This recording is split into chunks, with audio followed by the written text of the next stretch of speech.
Assalamualaikum warahmatullahi wabarakatuh. Saudaraku, kali ini kita ketengahkan penjelasan surat ke-39 Az-Zumar ayat 1-3 dengan merujuk pada penjelasan Rasulullah SAW dan para ulama tafsir. Ayat 1-3 surat Az-Zumar. Tanzilul kitabi minallahil azizil hakim. Inna anzalnahu ilaikal kitaba bilhaqqi fa'budillaha mukhlishan lahuddin. Ala lillahi dinul khalis والذين اتخذوا من دونه أولياء ما نعبدهم إلا ليقربونا إلى الله زلفى إن الله يحكم بينهم فيما هم فيه يختلفون إن الله لا يهدي من هو كاذب كفار. Artinya, kitab Al-Quran ini diturunkan oleh Allah yang Maha Perkasa, Maha Bijaksana. Sesungguhnya kami menurunkan kitab Al-Quran kepadamu, Muhammad, dengan membawa kebenaran. Maka sembahlah Allah dengan tulus ikhlas beragama kepadanya. Ingatlah, hanya milik Allah agama yang murni dari syirik, dan orang-orang yang mengambil pelindung selain Dia berkata, kami tidak menyembah mereka, melainkan berharap agar mereka mendekatkan kami kepada Allah dengan sedekat-dekatnya.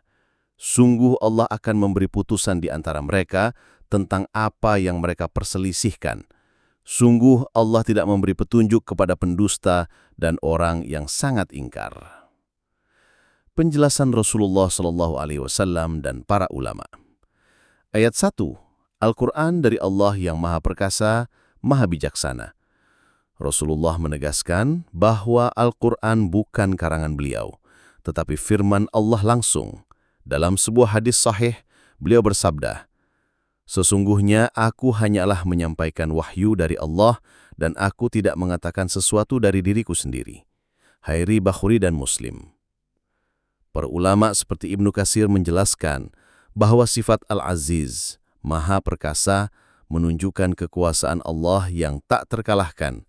Sedangkan Al-Hakim, Maha Bijaksana, menunjukkan bahwa seluruh syariatnya penuh hikmah dan keadilan. Ayat 2, perintah memurnikan ibadah. Rasulullah SAW sepanjang hidupnya selalu menekankan tauhid bahwa ibadah hanya untuk Allah. Dalam hadis riwayat Muslim, beliau bersabda, Allah berfirman, aku adalah zat yang paling tidak membutuhkan sekutu. Barang siapa beramal suatu amalan, dan ia menyekutukan aku dengan selain aku, maka aku tinggalkan ia bersama sekutunya itu. Artinya, semua amal, sholat, doa, sedekah, zikir, tidak diterima kecuali dilakukan dengan ikhlas, hanya untuk Allah, bukan karena riya, bukan pula untuk mencari perantara selainnya. Ayat 3. Penolakan terhadap syirik dengan dalih perantara. Ayat ini menjelaskan alasan orang musyrik Quraisy menyembah berhala. Mereka berkata, kami hanya ingin agar berhala ini mendekatkan kami kepada Allah. Rasulullah dengan tegas menolak pemikiran ini. Beliau bersabda, sesungguhnya doa adalah ibadah. Hadis riwayat Abu Daud, Tirmidzi. Dengan hadis ini, beliau menegaskan bahwa meminta, berdoa, dan berharap harus langsung kepada Allah, bukan melalui berhala, jin, atau orang yang sudah wafat.